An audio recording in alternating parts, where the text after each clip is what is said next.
स्वामी जी एक चीज जरा ये समझाइए, हमने बचपन में अक्सर सुना घर की बड़ी बूढ़ी औरतों को ये कहते हुए, माताओं को कहते हुए कि लड्डू टेढ़ा हो तो क्या वो लड्डू लड्डू होता है। तो ये लड़कों में, पुरुषों में ये वाली मानसिकता कहाँ से आई कि वो अपनी नाक और भवें सब सीधी करवा रहे हैं और सर्जरी करवा रहे हैं?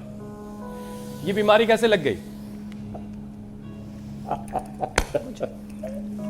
तो देखो, नाक सीधी बनाता है परमेश्वर। ये लंबे समय तक कफ कोल्ड रहता है, सर्दी जुकाम, ब्रोंकाइटिस, साइनसाइटिस, एलर्जिक राइनाइटिस। जब आप 7:56 पर इंडिया टीवी नहीं लगाएंगे, जब आप भस्त्रिका नहीं करेंगे,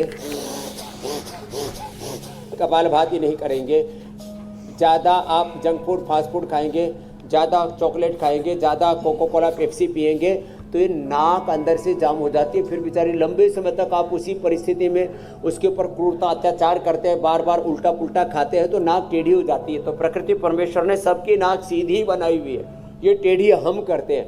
टेढ़े हम हो गए, मोटे हम होते हैं, बीपी शुगर हम पैदा करते हैं, लीवर किडनी और तमाम तरह की बीमारियां हम पैदा करते हैं। प्रकृति परमेश्वर ने, खुदा अल्लाह ऑलमाइटी गॉड ने सबको अच्छा ही बनाया है, सीधा सीधा बनाया है। लेकिन स्वामी जी कोई कह रहा था कि वो जब बना के खड़ा करते हैं और मान लीजिए हवा चली और कोई गिर गया तो उससे नाक भी टेढ़ी हो जाती है, तो ऐसा भी शायद होता है।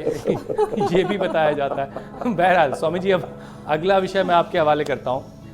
स्वामी जी, स्किन का जो कनेक्शन है ना, वो हमारे डाइजेशन से है, और अगर डाइजेशन ठीक है, सही है, ब्लड प्यूरिफाइड है, साफ सुथरा है खून, तो फिर नेचुरली हमारी स्किन जो है वो शाइन करेगी, चमकेगी, जैसे आपकी हमेशा चमकती रहती है। तो लेकिन स्वामी जी, इस मौसम में लोगों का डाइजेशन अक्सर गड़बड़ हो जाता है, क्योंकि बारिश हो रही है, उसमें बड़ी सारी गंदगी खाने के साथ जो है लोगों के। ये आपने एकदम ठीक बात की। स्किन डिजीज के 3 मुख्य कारण हैं जी। एक, डाइजेशन का गड़बड़ होना, आंतों का गड़बड़ होना, लीवर का गड़बड़ होना। जब डाइजेशन गड़बड़ होता है, दूसरा स्ट्रेस ज्यादा बढ़ता है, और तीसरा जब हम तीखे तले मिर्च मसाले जंक फूड फास्ट फूड ये ज्यादा खाते हैं। 3 बड़े कारण हैं। विरुद्ध आहार करते हैं, दूध के साथ नमक नहीं खाना। क्या बोला? दूध के साथ नमक नहीं। अब दोबारा लगाओ, उनका एक लेयर सूख गई, अब दोबारा लगाओ, थोड़ा थोड़ा लगाया ना, अब दूसरा लगाओ। इनके चेहरे पर पूरा पोत दो, अब हाँ दूसरा लेयर लगा दो। आज इनको इतना खूबसूरत बनाना है कि विश्व सुंदरी की प्रतियोगिता यही जीतेंगे। कुछ पुरुष सोच रहे हैं हम भी तो विश्व सुंदर हो सकते हैं। तो सुनो, मंडूकासन, योग मुद्रासन ये करना, पेट ठीक रखना, लिवोग्रिट लिवामृत औषधि देते ही है, कुमारियासव डाइजेशन के लिए, पुनर्नवारिश दांतों में सूजन के लिए, लोहासव खून की कमी हो जाए तो, और द्राक्षासव तो भूख लगाता है, नींद अच्छी लाता है, खून बढ़ाता है, और सर्वकल्प का काढ़ा कायाकल्प का क्वाथ अंदर से शुद्ध कर देता है। हाँ, सर्वकल्प और कायाकल्प मिलाकर के पिए। गोधन, अर्क, कायाकल्प वटी, आरोग्य वटी, डर्माग्रिट, सौरोग्रिट, मिलोनग्रिट, ये सब अलग अलग प्रकार की जो सामान्य स्किन प्रॉब्लम है, तो गोधन, अर्क और नीम की गोली से। नीम आज हमारे पास ही है, देखो ये तो मीठा नीम है और उधर वो कड़वा नीम है। ये दोनों नीम, ये मीठा नीम बालों के लिए और कड़वा नीम स्किन के लिए बड़ा अच्छा होता है। गमलों में ही नीम लगाना है। मंडूकासन योग मुद्रासन करना है। मंडूकासन योग मुद्रासन, वक्रासन बैठ करके पेट के लिए, और लेट करके पवन मुक्तासन, उत्तान पादासन, सेतुबंध पादामुष्ट नासा स्पर्शासन, सर्वांगासन, हलासन बताने वाला हूँ पेट के लिए। और पेट के लिए जरूरी है सुबह सुबह उठ करके अनार खाएं। मैं रोज अनार खाता हूँ, थोड़ा सा रोज अनार, नो रोज थोड़ा सा पपीता, और आजकल नाशपाती, ये तो पेट के लिए परम औषधि है। जिनको कॉन्स्टिपेशन, एक दिन मैंने पूरा बताया था, नाशपाती कब्ज का नाश कर देती है। जिनको कब्ज है उनको नाशपाती खाना चाहिए भी 2 महीना नाशपाती का जूस पियो। जैसे लौकी का जूस हमने कोलेस्ट्रोल के लिए, हार्ट डिजीज के लिए, स्किन प्रॉब्लम्स के लिए और प्रोस्टेट आदि के लिए बताया हुआ है।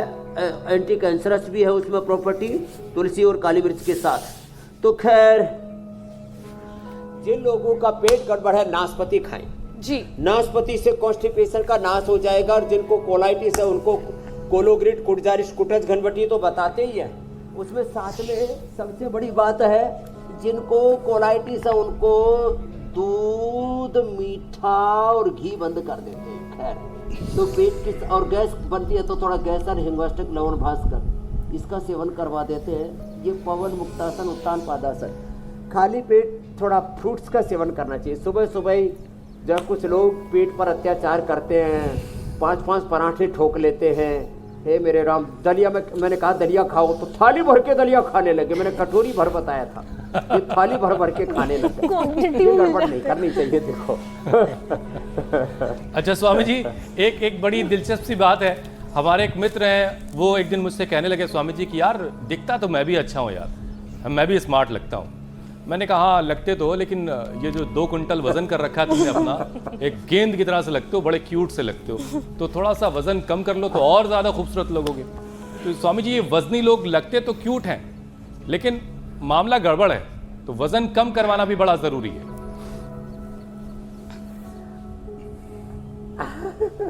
कई बार मोटे लोगों के गलोरे इतने फूल जाते हैं, चेहरा उनका बड़ा खूबसूरत सा लगता है, बस लेकिन बस वो ऊपर से खूबसूरत लगते हैं, फिर नीचे की तरफ नीचे नहीं उतरना है, मतलब जो है पता ही नहीं लगता कहाँ से शुरू हुए कहाँ खत्म हो गए। खत्म हो गए।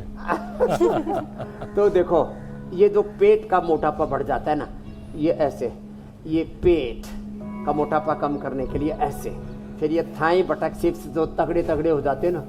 एक भरत भाई आया और ये रामा रामा मेरे जैसे उसके अंदर 3 आदमी तैयार हो जाए, मेरे जैसे 3, इतना एक एक पैर में एक रामदेव लेके घूम रहा था।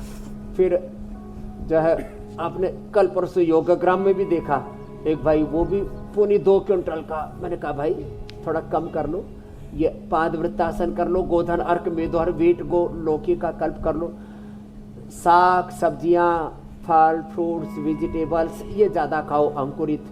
ये जो तीखा तला ओवर ईटिंग, अनहेल्दी ईटिंग, देखो इसको तो छोड़ना ही पड़ेगा। और जैसा हम बार बार खाते हैं ना, देखो स्वाद तो चाइना वाले कुछ अलग खाते हैं, मैंने देखा जापान वाले थोड़ा अलग खाते हैं, फिर यूके वाले यूएसए वाले कुछ अलग खाते हैं, अफ्रीका वाले कुछ अलग खाते हैं।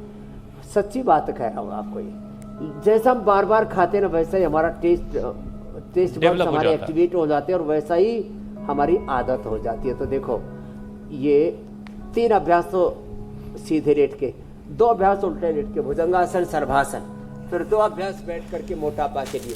और गर्म पानी पिए, अनाज नमक मीठा थोड़े दिन के लिए बंद करा देते हैं, पूरी जिंदगी पड़ी है खाने पीने के लिए, एक बार थोड़ा अपने आप को संभाल लो। ये और अब बालों में भी हमने एक लेप लगा दिया है, जो गंजे हैं, गंजा आदमी भी अच्छा नहीं लगता, औरत गंजी हो जाए तो सारी दुनिया ही उधर देखने लगती है, अरे इसका क्या हो गया भाई। तो लेकिन फिर भी ये गंजापन पुरुषों में ज्यादा है। एक तो गुस्सा बहुत आता है पुरुषों को ना, वो सारा खोपड़ी से निकलता है फिर ऊपर से।